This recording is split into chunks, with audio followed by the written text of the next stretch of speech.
Média, Philippe Vandel. Cyril Lacarrière, Oui, c'est moi. avec vous, le journal des médias. Au menu, qu'y a-t-il? Qu'est-ce que vous avez de bon? Alors, au menu, l'entreprise face à ses contradictions, le chroniqueur de Télématin face à leur choix, Édouard face à Google, DNA face à la gloire. Quoi ma gueule? Qu'est-ce qu'elle a ma gueule? Vous connaissez la chanson de Johnny?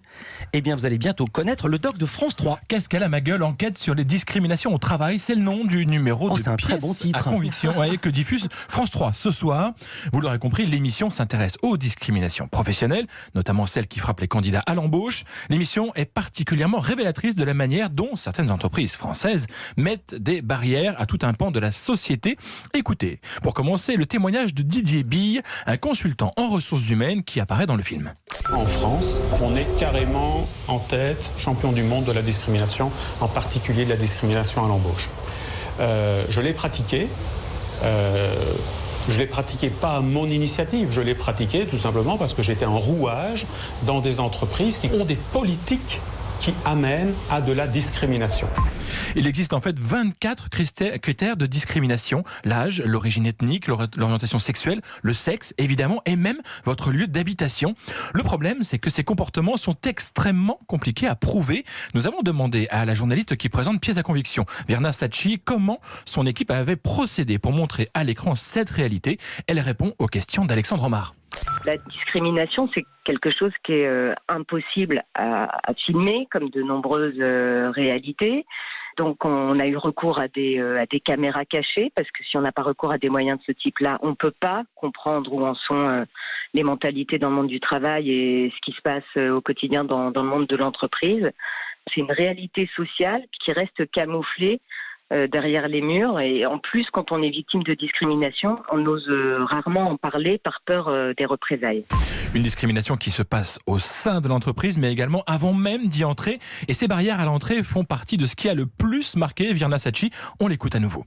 Moi, ce qui m'a vraiment marqué, c'est toute cette partie en fait testing à l'embauche, qui est quand même assez hallucinante. C'est brutal quand on voit les résultats des tests qu'on a opérés, même si on s'y attend.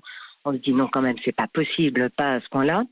Il faut savoir qu'à l'heure où l'on sait que l'on va devoir travailler de plus en plus longtemps, quasiment un senior sur deux, entre 55 et 64 ans, ne trouve pas d'emploi. Donc là, on se dit, il y a vraiment un problème, il y a vraiment un fléau. Où en sont les solutions aujourd'hui? La solution miracle, je crois qu'on l'a pas trouvée pour le moment. Pièce à conviction consacrée aux discriminations dans le monde de l'entreprise, c'est ce soir à 22h45, c'est un peu tard sur France 3. Mais ça peut se regarder en replay ou s'enregistrer. Cyril, on en sait un peu plus sur ce qui se passe du côté Télématin. Vous nous disiez hier que l'émission de France 2 se déplume de jour en jour. En effet, je vous racontais comment certains membres de l'équipe s'estiment maltraités par leur direction. Hier, le site de Télé Loisirs a révélé que le nœud du problème vient en fait de négociations contractuelles. France 2 a proposé aux chroniqueurs de Télématin de remettre à plat les conditions qui les lient au groupe, en leur proposant certes un contrat à durée indéterminée, mais parfois avec des rémunérations inférieures de 30 à 40% par rapport à leur salaire actuel. Forcément de quoi faire bondir les personnes concernées qui par ailleurs n'ont pas eu le loisir de négocier. C'était à prendre ou à laisser. Ceux qui ont décidé de ne pas accepter la proposition n'ont toutefois pas abandonné la partie écrite et les loisirs et vont porter l'affaire devant les prud'hommes. C'est le cas par exemple d'Isabelle Chalençon qui a témoigné hier matin sur CNews. L'ex-chroniqueuse affirme avoir été victime de harcèlement moral de la part de sa direction. Et puis hier à l'Assemblée nationale, Édouard Philippe est entré dans le débat dans lequel s'opposent Google et les éditeurs de presse français. Oui, les éditeurs veulent que Google passe à la caisse et accepte un meilleur partage de la valeur générée grâce à leur contenu. Et Google, Google évidemment a dit niet et proposé une solution cynique ou maligne selon votre point de vue qui lui permet de contourner la nouvelle loi française sur le droit d'auteur. On écoute Édouard Philippe hier lors des questions au gouvernement à l'Assemblée nationale. Après s'être mobilisé activement contre le projet de directive, la société Google a lancé la semaine dernière un nouvel outil de publication pour les éditeurs. Il a été configuré de telle sorte qu'il ne donne lieu à aucune rémunération des éditeurs et agences de presse. Je le dis, cette position n'est pas acceptable. Sur le principe d'abord. L'objectif poursuivi par la création du droit voisin et sa traduction dans la loi sont extrêmement clairs.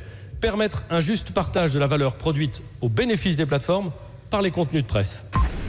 Édouard Philippe qui monte au créneau, un signal plutôt encourageant pour les éditeurs de presse. Reste que cette sortie n'est accompagnée d'aucune proposition concrète ou même, j'allais dire, presque de menace vis-à-vis de Google. Cyril, je vous demande de mettre fin à un suspense qui n'a que trop duré, on n'en peut plus avec Céline Dacosta.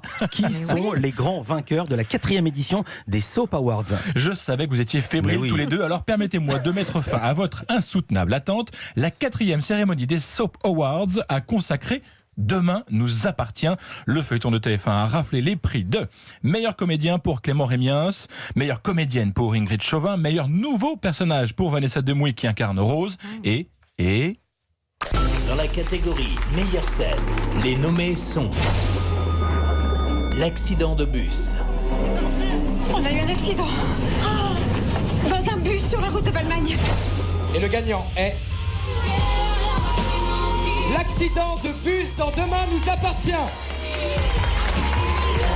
Cette scène, l'une des plus impactantes du feuilleton de TF1, a marqué à tout jamais notre jury.